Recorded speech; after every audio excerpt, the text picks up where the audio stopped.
For the last few Sundays ay inaaral po natin ang libro ng Ephesians. At ngayong umaga ay itutuloy po natin yung atin pong pag-aaral ng Ephesians. And this year, as we declare a deep and wide year, na deep and wide, the name of the Lord is deep and wide, the mercy, the love, and the intents of the Lord sa atin po ay really deep and wide. Amen. Okay, so please open with me your Bibles in Ephesians chapter 3. Ephesians chapter 3, verse 14 hanggang po 19. Okay, so basahin po natin sa New King James Version. This is the letter of Paul sa mga taga-Ephesians. For this reason, I kneel sa New King James Version nga. Okay, so basahin po natin. For this reason, I bow my knees to the Father of our Lord Jesus Christ, from whom the whole family in heaven and earth is named. Verse 16, that He would grant you, according to the riches of His glory, to be strengthened with might through His Spirit in the inner man. 17,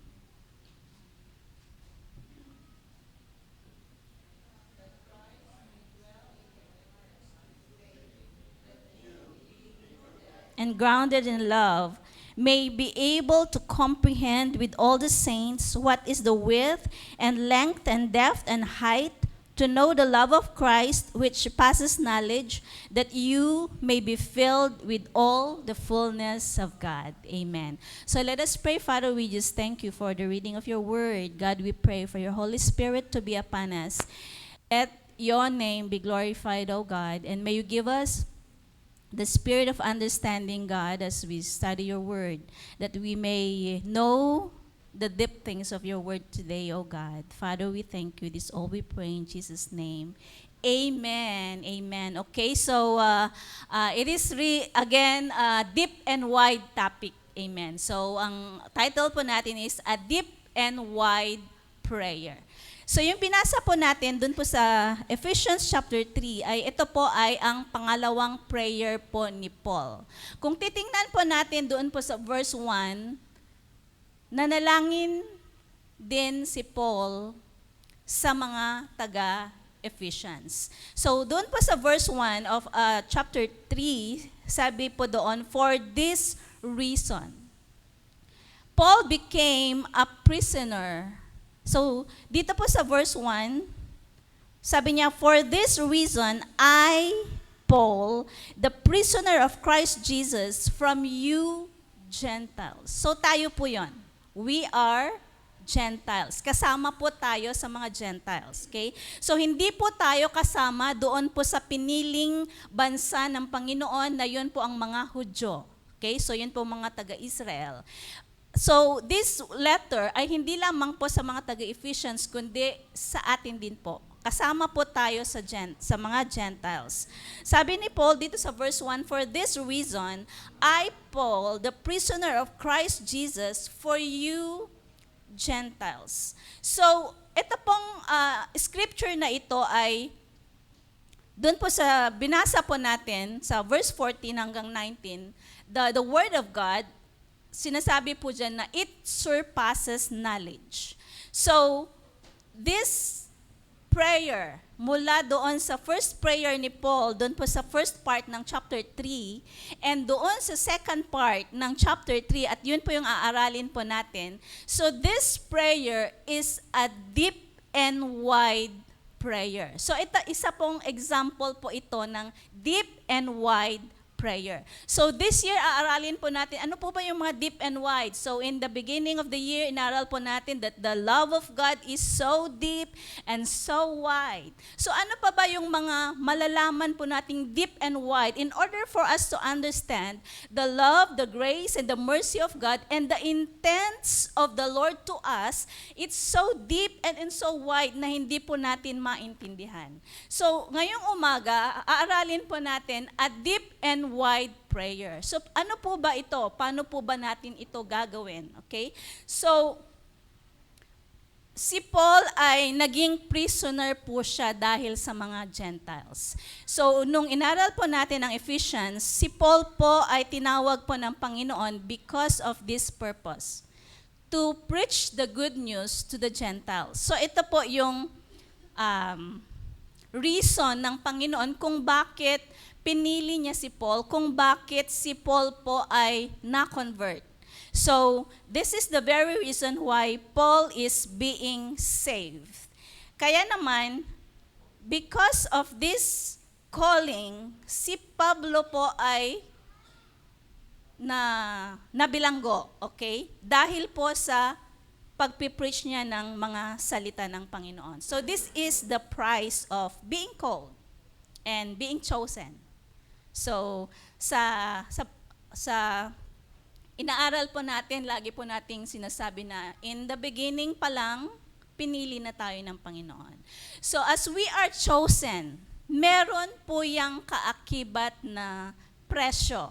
Okay? So for us to be called, ano po ba yung mga pagkakatawag po natin? Some called to be prophets, to be pastors, some called to work in the marketplace, some called to be in the full-time ministry sa church, so some called to be the businessman, some called to to get more wealth in order to support the church.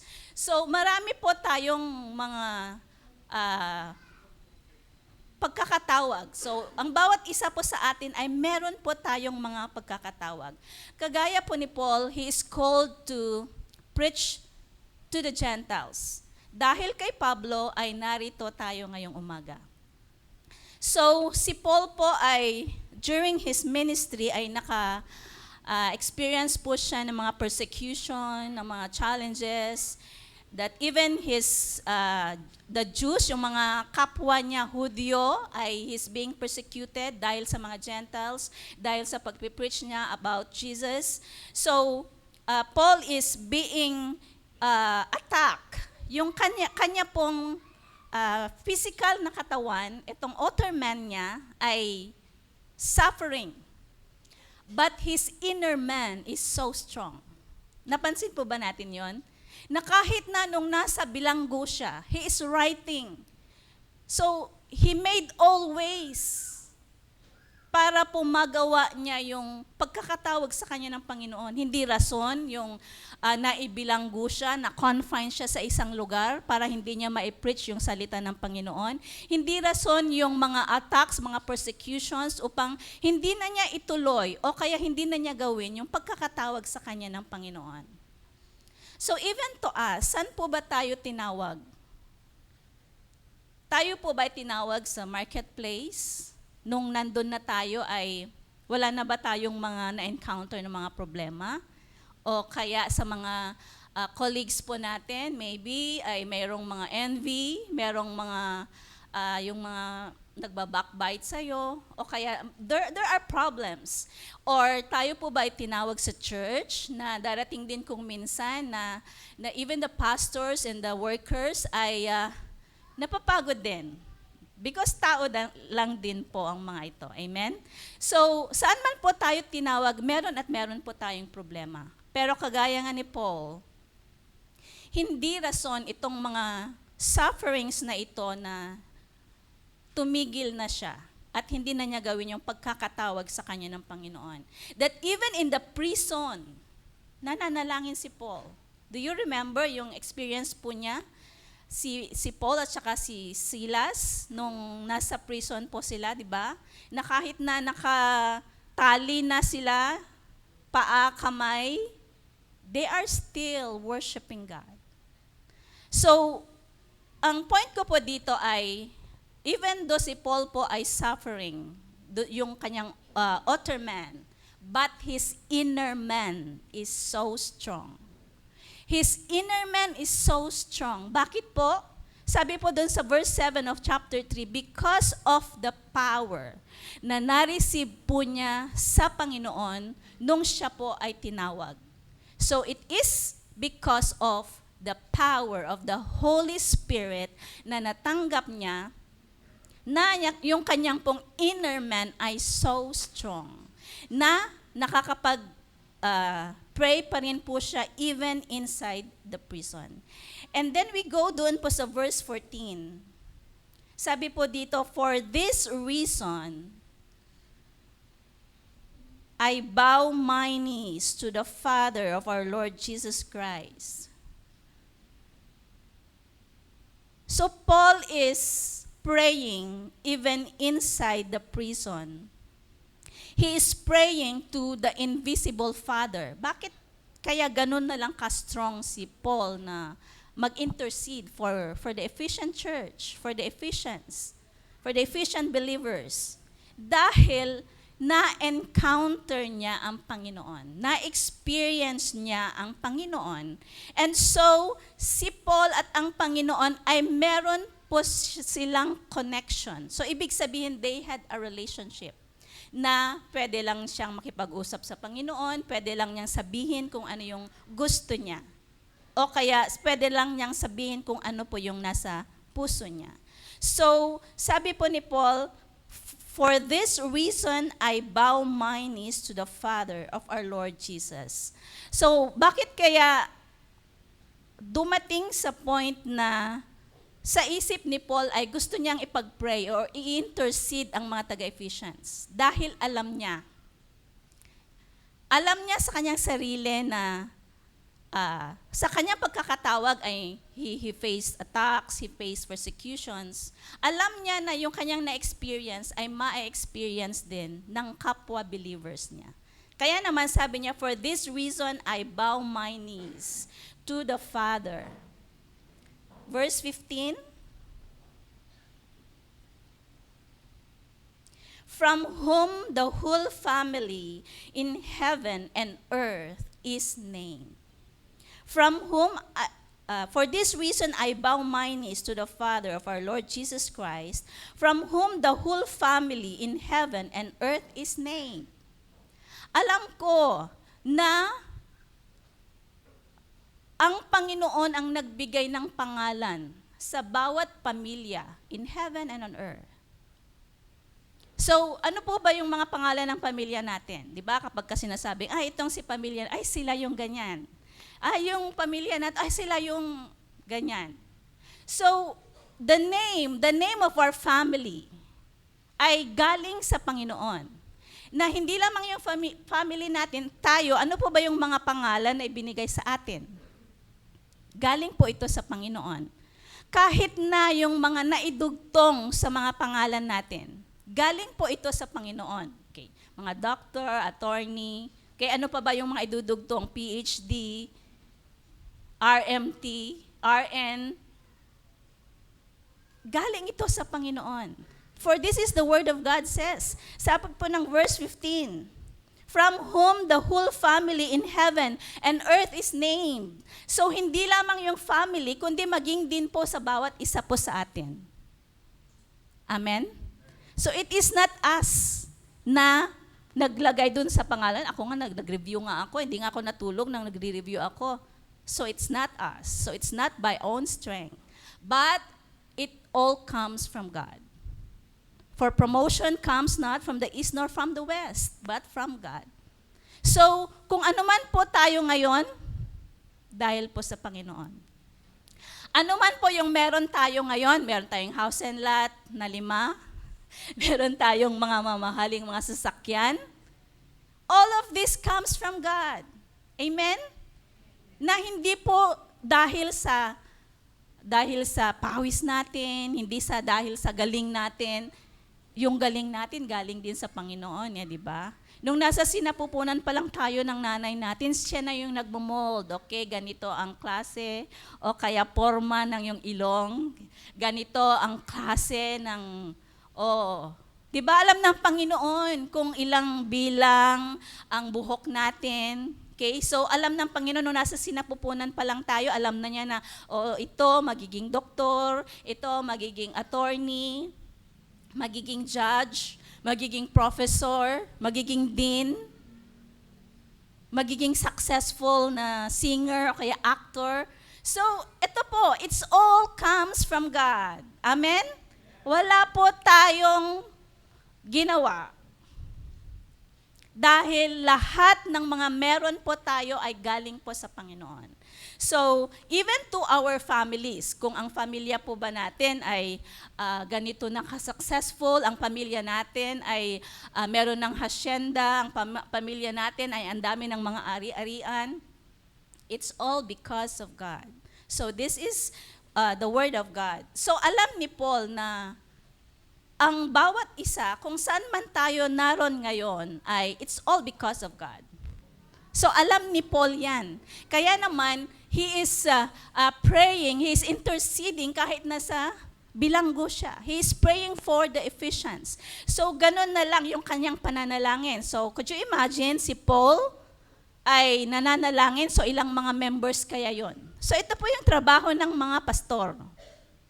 Ito po yung trabaho ng mga leaders. They are praying for their subordinates. They are praying for their people. They are praying for the members of the church.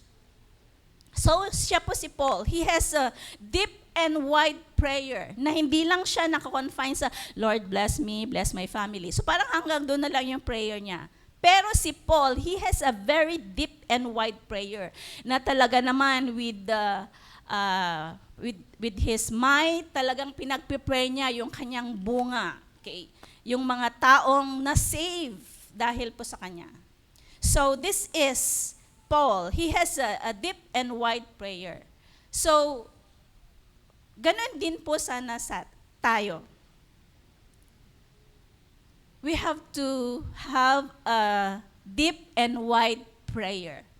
So, ang point 1 po natin, we have to kneel before our Father. So, bakit po? Ano pong rason? Bakit tayo ay dapat manalangin? Hindi lamang po ang mga intercessors na pumupunta sa church every Friday, hindi lamang po sila dapat ang manalangin. Ang bawat isa po sa atin ay kailangan po nating manalangin. Amen? Amen! Hindi lamang po yung kapag kumain po tayo, Lord bless this food, sanctify it God in Jesus' name. That is not a deep and wide prayer. So, Paul is telling us na kagaya po niya, we have also to have a deep and wide prayer. We have to kneel before our Father. Bakit? We are from the dust. We are weak. We don't trust. 'Di ba? Parang 'di ba sinasabi natin, we are the head over all things. So parang ang hirap intindihin ito sa atin. Na parang ang hirap nating tanggawin, head ba talaga ako? Kapag nandun na tayo sa competition, parang ako ba yung nasa head? Ako ba dapat ang mag-head, 'di ba? So we need to pray and intercede for us, for ourselves. Na kung minsan hindi tayo naniniwala na pwede tayong gamitin ng Panginoon. Si Paul nga di ba? Parang it's impossible na gagamitin siya ng Panginoon. Dahil lahat ng mga Christians, before siya na-convert, ay pinapatay niya. Namatay si Stephen, a worker, a missionary in the Bible, dahil po kay Paul. It's impossible na gamitin siya ng Panginoon. Pero sa bawat isa po sa atin, alam ko na gagamitin din po tayo ng Panginoon wherever we are. Saan man po tayo nilagay ng Panginoon. Okay, so we have to kneel before our Father. We have to pray for ourselves. We have to have a deep and wide prayer sa atin pong sarili. Na parang iniisip natin, sinasabi kasi natin, we are the royal priesthood, the holy nation. How can I be holy? Pero every now and then nagkakasala ako. So we really need prayer. We really need prayer. For the Word of God says it's not by our might nor by our power, but by the Spirit of God. So kailangan po nating manalangin, kailangan po nating mag-intercede. And so, doon po sa verse 15, kaya po sinabi ni Paul dito na, from whom the whole family in heaven and earth is named. So, sinasabi ni Paul na God, the Almighty Father, has the power and authority. He has the power and authority that He surpasses all, that it surpasses all. He is not only the God of the solar system, but He is the God of the universe.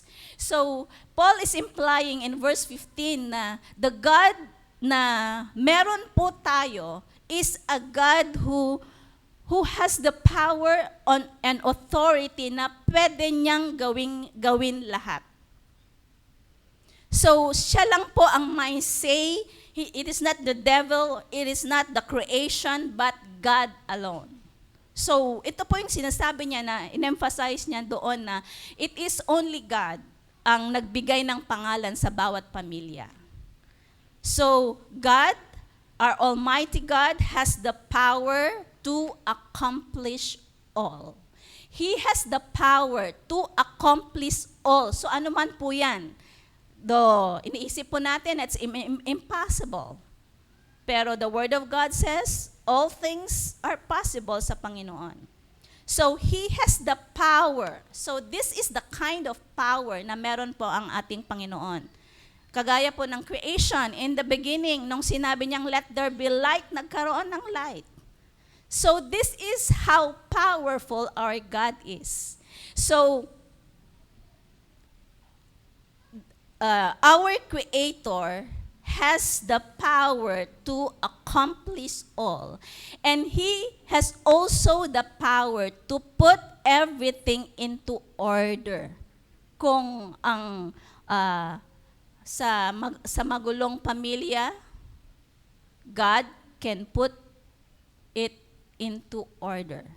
So anumang klaseng gulo yan, God can put it into order. So this is the kind of power na meron po ang atin pong Panginoon. Kaya naman, if we pray, we have to pray to our Father. We have to pray to God.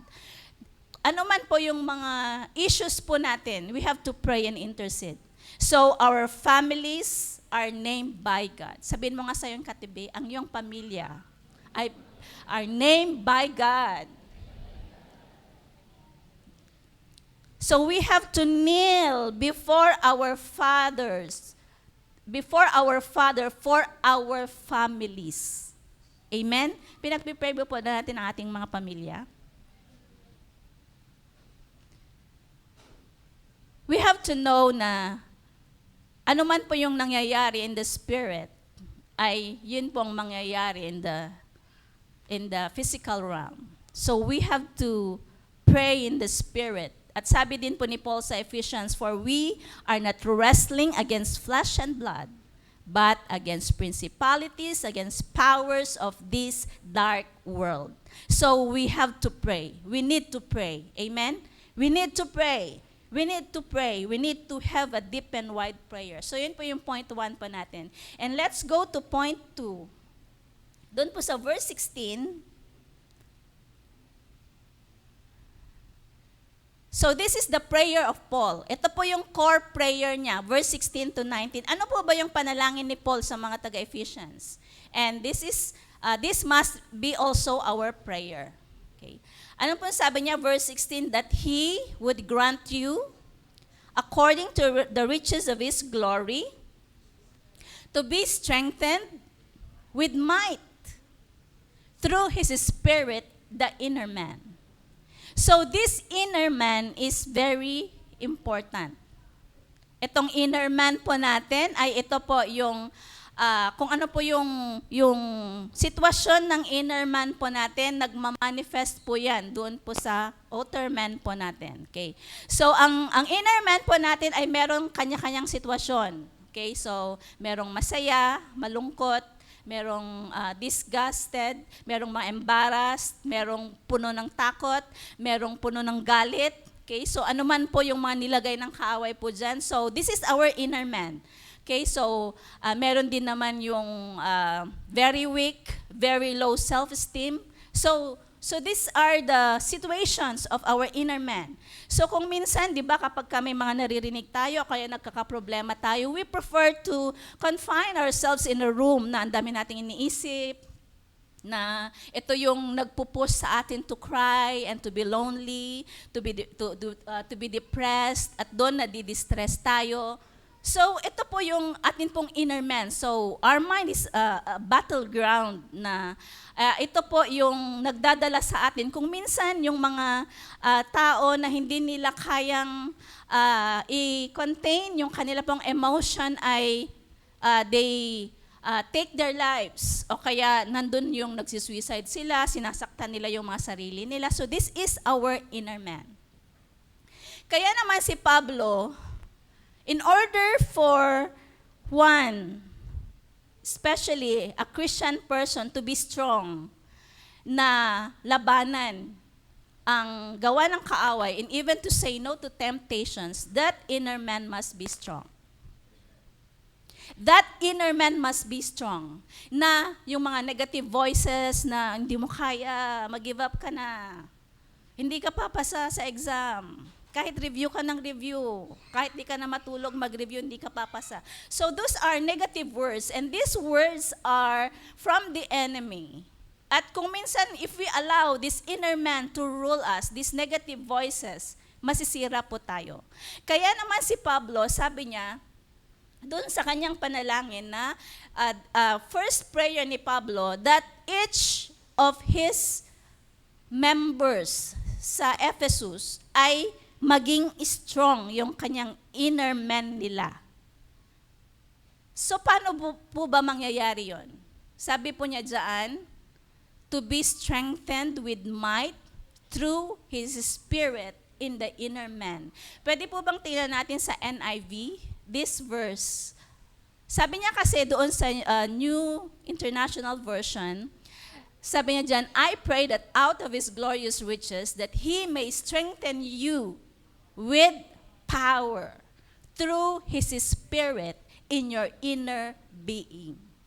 So, Paul is praying to the Father that the Gentile believers ay maging strong yung kanila pong inner man. Magiging strong lang yung kanilang inner man through the power from God, through the Spirit. So, it is through the power. In order for our inner man to be strengthened, we need to have the power. Saan natin kukunin yan? Saan natin kukunin yung power na yan? So, from the Holy Spirit. So, from the Holy Spirit, so we become mighty. Yung inner man po natin ay magiging strong dahil po sa power na meron ang Holy Spirit. So,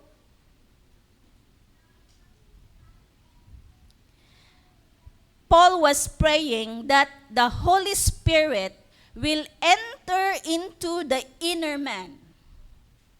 So this must be our prayer, that the Holy Spirit will enter to our inner man.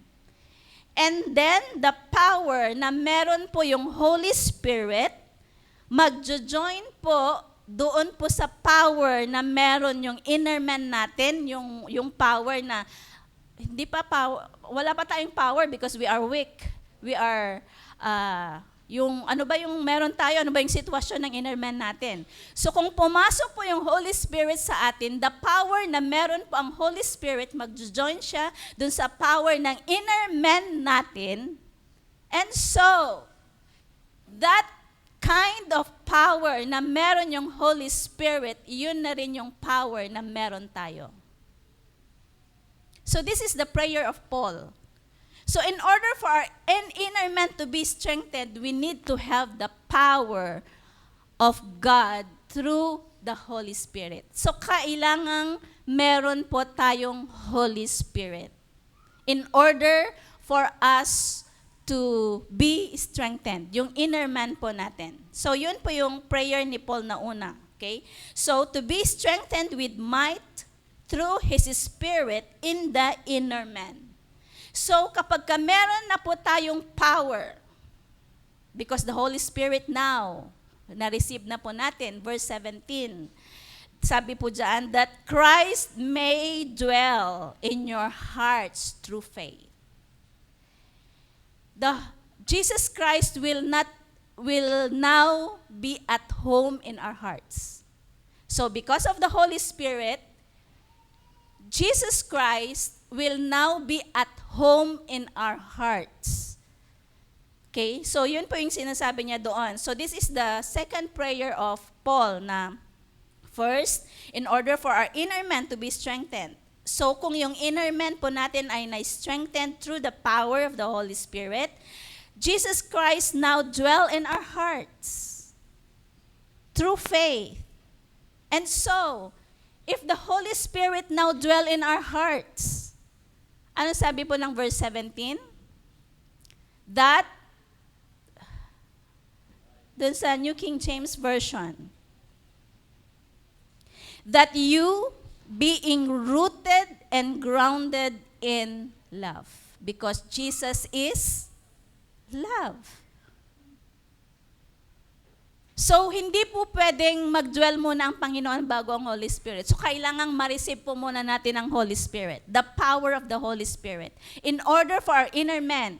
Kung ang Holy Spirit kasi ay nasa sa atin na yung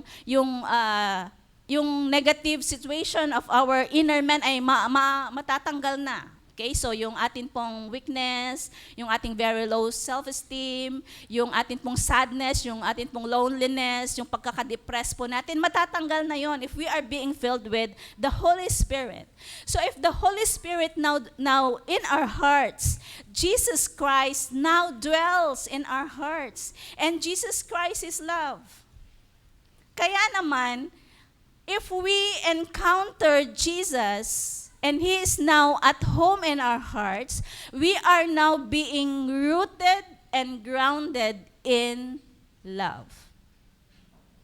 So, ibig sabihin, kaya na nating mahalin maging yung mga umaaway sa atin. Kaya pala sabi ng Panginoon, love your enemies. Because of the love of Jesus, who is now dwelling in our hearts, we can now love even the unlovable. We can now accept maging yung mga hindi katanggap-tanggap. We will now feel compassion. We will now feel love. We will now feel the love of God. Yung na-feel ng Panginoon, nung nakita niya yung mga multitudes na kawawa, we will now feel love. Kaya sabi po ng Panginoon ni Paul na this is his prayer, that if our inner man is being strengthened with power, then we are now being rooted and grounded in love. So yun po yung verse 17. And then in verse 18, kapag ka na-encounter na po natin at na-experience na natin yung love ng Panginoon, eto na yung verse 18, we will now be able to understand. We will now be able to comprehend how wide, how long, how deep, and how high is the love of God. Hindi natin maintindihan ang pag-ibig ng Panginoon kung hindi po natin na-experience ang pagmamahal niya. Kung hindi na-strengthen yung inner man po natin. Kung wala pong Holy Spirit po sa atin.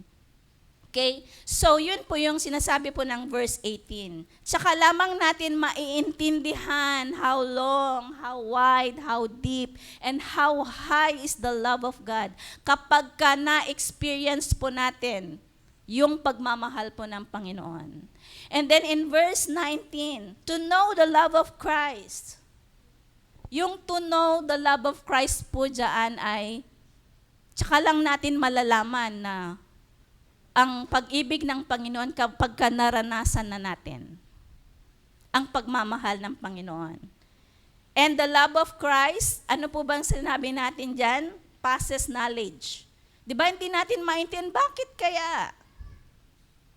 Ilang beses nang pinagtak sila ng Panginoon pero minamahal pa rin niya. Parang hindi mo maintindihan yung pagmamahal ng Panginoon, di ba? So ito po yung sinasabi niya, verse 19, the love of Christ passes knowledge. We, human, hindi natin maintindihan ang pagmamahal ng Panginoon. So ito na po yun, verse 19. The love of Christ passes knowledge, surpasses knowledge.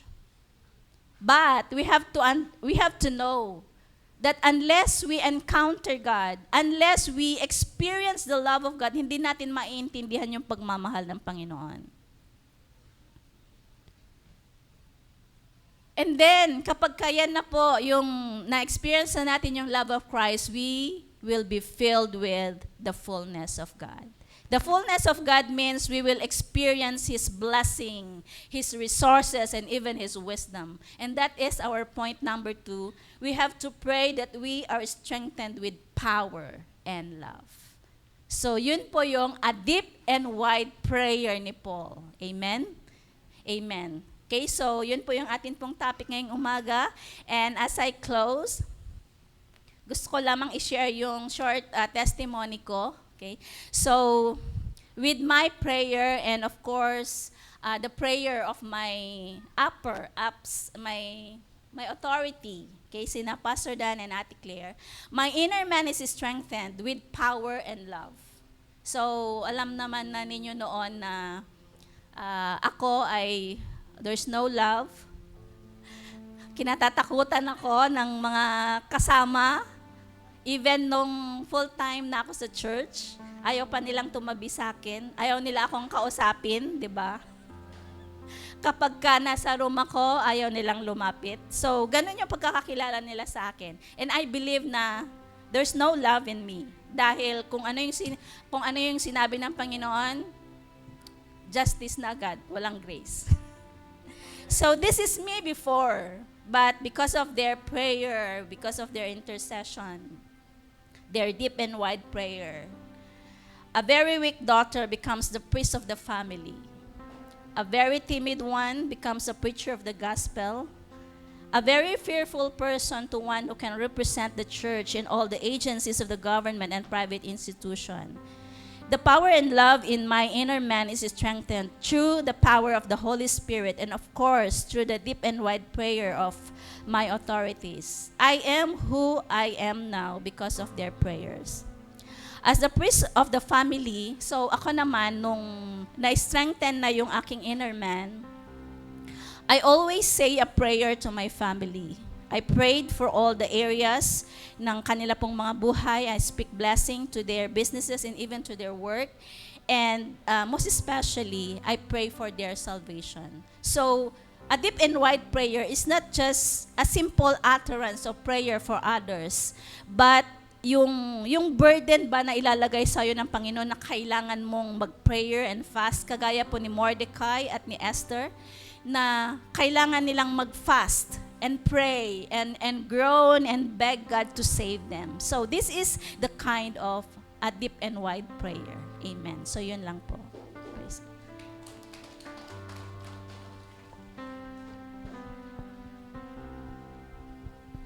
Thank you, Chris. So nagbago na po si Chris. Alright, so thank you very much for that word. I hope na lahat po tayo, we are encouraged, especially po sa topic na deep and wide prayer. Sabihin nga po natin, deep and wide prayer. Lahat naman po tayo ay nagpe-pray. Madalas po natin sinasabi yan. Marunong naman tayo mag-pray. Kahit saan nandun ka, pwede ka mag-pray. Anytime you can pray. Pero kapatid, kaibigan, gusto ko pong sabihin sa iyo, hindi lahat ng panalangin ay pinakikinggan ng Diyos. Can I hear amen? Hindi po lahat ng panalangin ay nire-respeto ng Panginoon.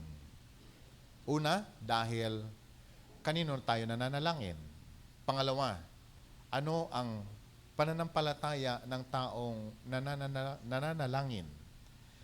And so brothers and sisters, today, total nag-uusap naman po tayo ng Deep and Wide 2026. Palagay ko po ay higit po natin dapat i-evaluate ng mabuti the kind of prayer na dinadala po natin sa Panginoon araw-araw. Marami pong mga dahilan na dapat po tayo mag-pray. Sabi mo nga sa katabi mo, maraming dahilan na dapat kang mag-pray. Lahat po tayo nangangarap na makita ang mga family members po natin na magtagumpay. Pero alam nyo, hindi po nakukuha sa isang panalanginan lang yan. Katulad po ni Chris, katakot-takot po na prayer ang ginawa po dyan. Dahil nung araw kapag kaya na nirebuke mo, magsasubmit po yan ng resignation. It's not easy to deal with people na katulad po niya. Dahil ang dami po niyang, yung masyadong marason, masyadong matalino, at kapag ka siya po ay chinecheck ko, talagang nagre-resist at marami po siyang mga dahilan. Nabibwisit talaga ako. Nasa totoo lang, halos sabi ko, saan kaya patungo tong tao na ito? Alam ko na marami po siyang mga gifts, marami po siyang mga skills. But praise God for the deep and wide prayer. Amen. Katulad po na nabanggit ko, lahat naman tayo marunong mag-pray. Yung iba nga ang prayer po nila nasa Facebook. Pero hindi ko alam kung napakinggan po ni Meta at meron na po silang answered prayer. Listen, brothers and sisters, today before we close in prayer, God is waiting for our deep and wide prayer. Can I hear amen? Can I hear amen? Ilan na po sa atin ang nagpa-check up sa doktor? Praise God. Nagpa-check up na po ba tayo? Pag nagpa-check up po tayo, tinatanong ka, anong sakit mo? At madalas, ang sinasabi po natin ay, yun pong hindi totoo. Pag tinanong ka, gaano nakatagal mong nararamdaman yan? Yan, nandyan ho si Doc Monel. Witness po siya sa pinag-uusapan po natin. Madalas sinasabi po natin, kwan lang, last 2 days. Pero sa totoo lang, 3 months na yan. Pagkatapos, i-check up po tayo, susuriin yung dugo natin, di ba? Pagkatapos, ay bibigyan ka ng reseta. Pag ikaw ay naresetahan, sabihin, okay, ito inumin mo for 30 days. Ang bibilhin po ng pasyente, pang 5 araw. Tama po ba? Ilan ho ba tinamaan dito sa sinasabi ko? 30 days, Doc, ang binigay. Pero ang bibilhin mo, pang 5 araw. Asawa ko, ganyan. Ganyan. Sabi ko, bakit? Sabi niya, malay mo, baka gagaling na. Di wag nang ituloy. Alam niyo, may kasama po tayong doktor ngayon. Kami po'y humihingi ng tawad sa katigasan ng ulo ng mga pasyente ninyo. Pero alam niyo, kapatid, ang mga doktor, pagbalik mo sa kanya, bakit hindi ka pa gumaling? Tinake mo ba yung gamot? Sasabihin ng pasyente, opo. But you know, ang katotohanan, hindi po tayo naging totoo dun sa doktor na pinagpapacheck upan natin. O ngayon, malala ka na. Ang sasabihin mo, second opinion. Pero yung attitude mo sa unong doktor mo, yan din ang attitude mo sa second opinion mo. Ang advice, kumuha ka na ng St. Peter mo. At ganyan po tayo sa Panginoon. God is always excited to meet our needs according to His riches in His own glory. And thank God, there are people na para pong mga doktor na lagi kang chine-check up, na lagi kang tinatanong, pagkatapos ipinagpe-pray ka, at hindi po yan titigil sa kapapanalangin. Papaikainin ka at papakainin ka in the spirit ng mga gamot na kahit tinatanggihan mo, ipipilit sa'yo sapagat kinakailangang matanggap mo ang pangako ng Ephesians chapter 3. that we will be strengthened, our inner man, so that tayo pong lahat, we will break through dahil yan ang kalooban ng Panginoon. Can I hear amen? But many people, they don't want to see doctors. Marami pong mga tao, ayaw nilang mapakialaman. Pero alam nyo, kapatid, ang church hindi po tumitigil. Dati Wednesday, ngayon Friday, meron pong mga tao na nagpe-pray po sa inyo deep and wide. Deep and wide. Sapagkat ang church, katulad nga po ng nasabi ni Chris kanina, kung si Paul, kung paano siya manalangin, lumuluhod at humihingi sa Panginoon ng prayer for the Ephesian church. Dahil kailangan po nila ng panalangin. Ganyan din po tayo. Pero alam nyo, maganda sa mga taga-Ephesus, they are so open na sinasabi kay Paul, ganito sitwasyon namin. Okay? We are in a very big city. Matagumpay ang syudad ng Ephesus. Mayaman, maraming mga matatalinong tao. Pero very vocal po sila na nagsasabi sa problema ng mga taga-Ephesus. Kung ano ang problema ng church sa Ephesus kay Paul. Isipin nyo, matatalino sila. Pero punong-puno po sila ng problema. And you know, brothers and sisters, in the church, we do not know how to pray and what to pray for people. Pero napapasalanan po ko, may ilang mga tao po dito madalas message, halos araw-araw, Pastor, pag-pray nyo ako, magte-take ako ng exam. Pastor, pag-pray nyo ako, magta-travel po ako from one place to another. Pastor, pag-pray nyo nga po ako, meron akong kausap, mag-i-invest kami at ganito yung gagawin namin.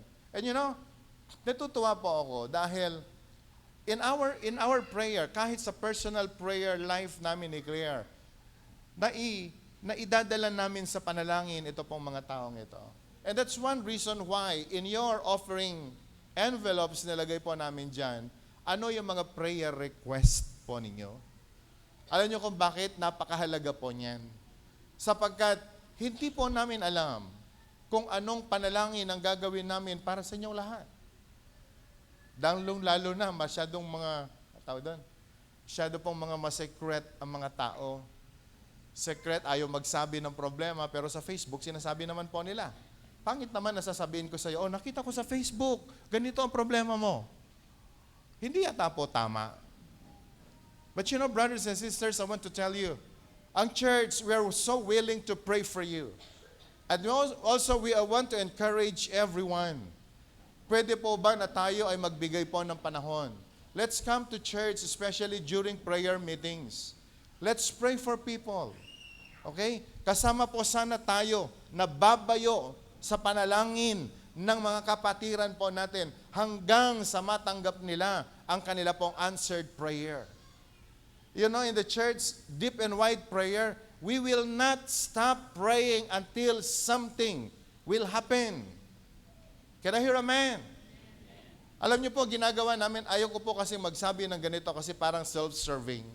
Pero gusto ko pong sabihin sa lahat, hindi po kami tumitigil sa kapapanalangin hanggat hindi po namin nakita na natanggap natin ang answered prayer po natin.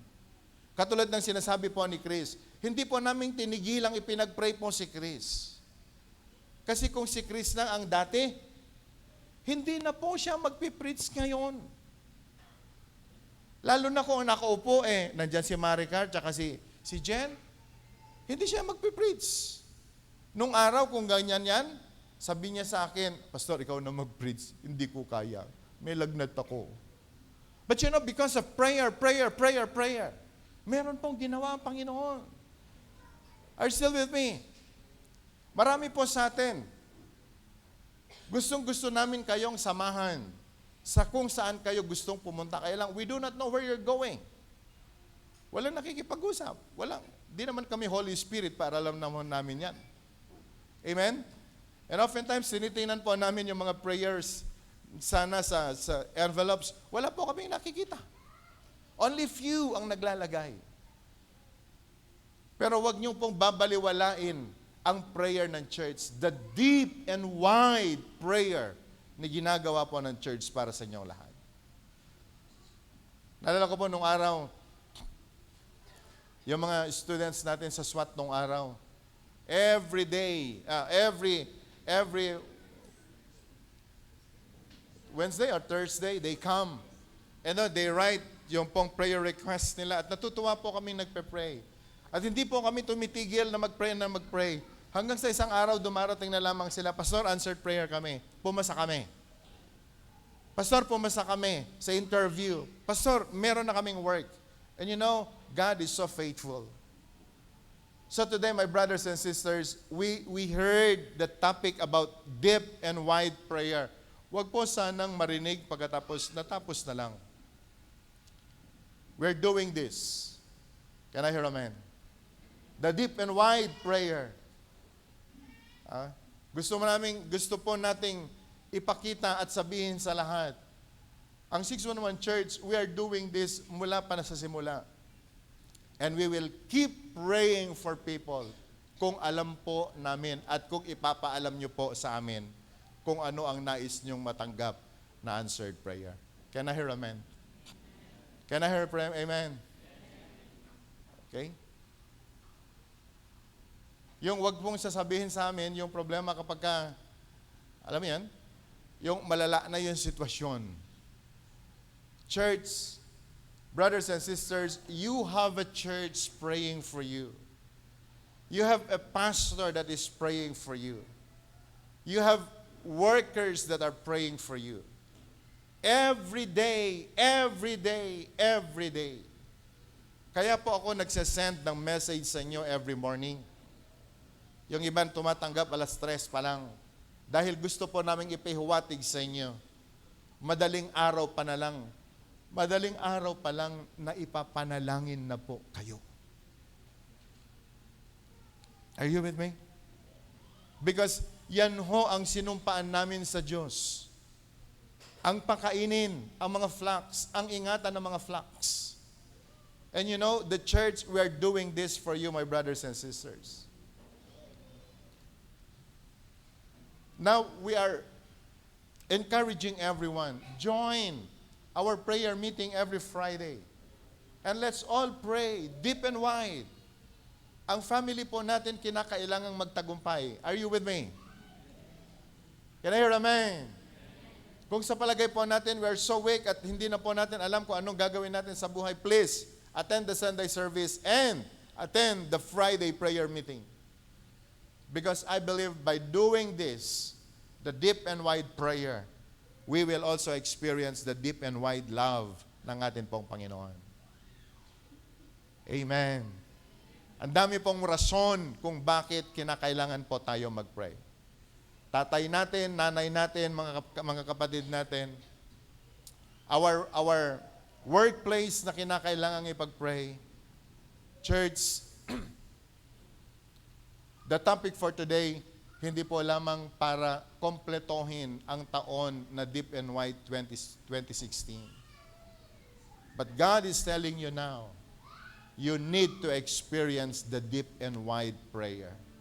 It is only by doing it na ma-experience po natin yung pangako po ng Panginoon. Our inner man will be strengthened. At kapag na-strengthen ang inner man po natin, it will manifest. Maging po sa labas ng mga ginagawa po natin, pagtatagumpayan tayo ng Panginoon. Can I hear amen? Shall you all rise for a prayer? Thank you, Jesus. Oh, we bless you.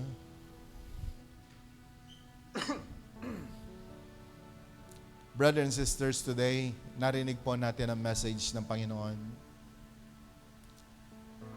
Ginamit po si Paul as an example of how deep and wide ang prayer na kanyang ginawa. That even in the prison cell, dala-dala po niya ang burden for the Ephesians, for the Ephesus people. And because of that deep and wide love ng Panginoon sa kanya na nilagay po sa puso niya, He intercedes for the people na kahit nakaposas ng kanyang mga kamay, fetters sa kanyang paa, nakakulong. Pero kapatid, kaibigan, hindi po pwedeng limitahan ang salita ni Paul. Nung tumawag siya sa Panginoon, tinugon siya. Hindi man tayo lahat preachers, hindi man po tayo lahat ministers. But you can be an effective intercessor. A prayer warrior for God's glory. If only we know how to pray the deep and wide prayer ng katulad ni Paul. Church, you have so many reasons na kung bakit ka tatawag sa Diyos. It is your prayer that will bring breakthrough even to your family. Your prayer ay napakalaki po ng role para magtagumpay kahit yung kapatid mo na nasa gitna ng problema sa araw po na ito. Gaano mo kaalam o gaano po kalalim ang kaalaman natin sa need ng atin pong mga family members. Gaano po ba kalalim, kalawak ang kaalaman po natin tungkol sa pangangailangan ng atin pong mga mahal sa buhay. It is only when you know the deep and wide need of your families that you can give a deep and wide prayer sa Panginoon for your family. Church, wag ho nating gawing manhid ang ating puso sa pangangailangan ng iba. Today we pray, may we have the heart of God. Na magkaroon nga po tayo ng pag-ibig sa mga taong may pangangailangan. Magkaroon nawa tayo ng isip katulad ng isip ng Panginoon kung paano po niya inisip ang mga taong nilikha niya. Today, my brothers and sisters, if you really love yourself, if you really love your loved ones, sabihin mo sa Panginoon, Lord, I will stand and pray in behalf of my family, in behalf of my loved ones. Can we just lift our hands and say to God the desire of having a deep and wide prayer? Hindi mo man sila mapagsabihan, but your deep and wide prayer, malaki po ang effect for your family, for the healing of your loved ones that are sick, for the breakthroughs of your loved ones that are really suffering now, even financially. Your deep and wide prayer na tinanggap mo sa araw po nito, malaki po ang effect for the breakthrough, not only of your families, but even your relatives, your friends, your co-workers, the church. God, I pray, let down your Spirit and allow us, oh God, to receive that anointing. The anointing to pray, the burden to pray, the courage to pray. For Lord, we know whatever we ask in the name of Jesus, you will give it. And you have given us the power and the authority, Lord, that whatever we ask on earth, Lord, you will listen in heaven. And you will answer our petitions, our prayers.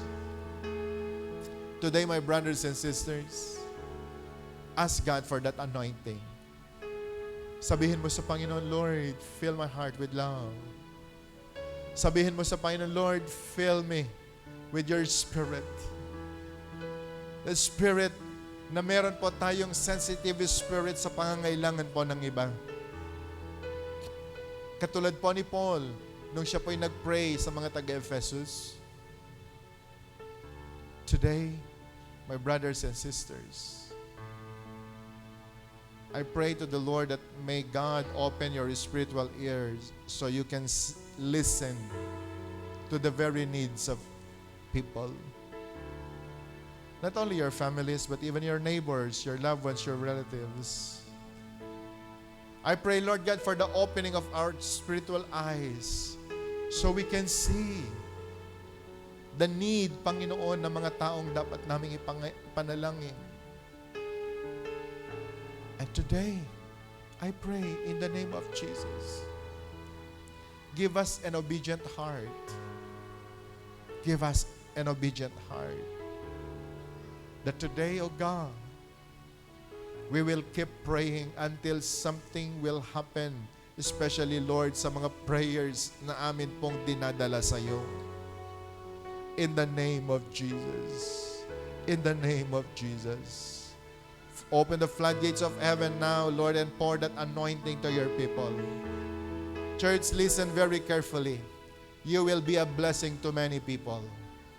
Hindi ka man marahil magaling mag-counsel o magaling mag-preach. But with your prayer, you can touch lives. You can touch hearts. You can change situation. Because of your prayer, because of intercession, many will break through. In the name of Jesus.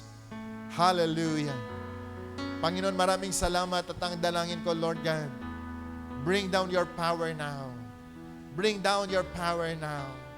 Lord, I pray, put the very power even in the tongue and lips of your people. That every utterances, Panginoon, na sasabihin po nila, it will be an utterance of power. It will be a word with power, O God, that will change situations, that will change lives in the name of Jesus. And Lord God, give them even the power, Panginoon, in their hands, that whatever they touch shall be blessed, and that whatever they touch shall be blessed. Panginoon, sa oras po nito, allow us to experience, O God, the power of our prayer in the name of Jesus. Allow us, O God, to experience this power. That even as we lay our hands on the sick, O God, I declare today, we will receive the power to heal the sick in the mighty name of Jesus. In the mighty name of Jesus. In the mighty name of Jesus. Everyone, lahat po ng excited tumanggap. Sinasabi po ng Panginoon, and this sign shall follow them that believes. They shall lay their hands on the sick, and the sick will recover. I want you to lift your hands as high as you can. Miracles will happen in your prayers. Miracles will happen in your prayers.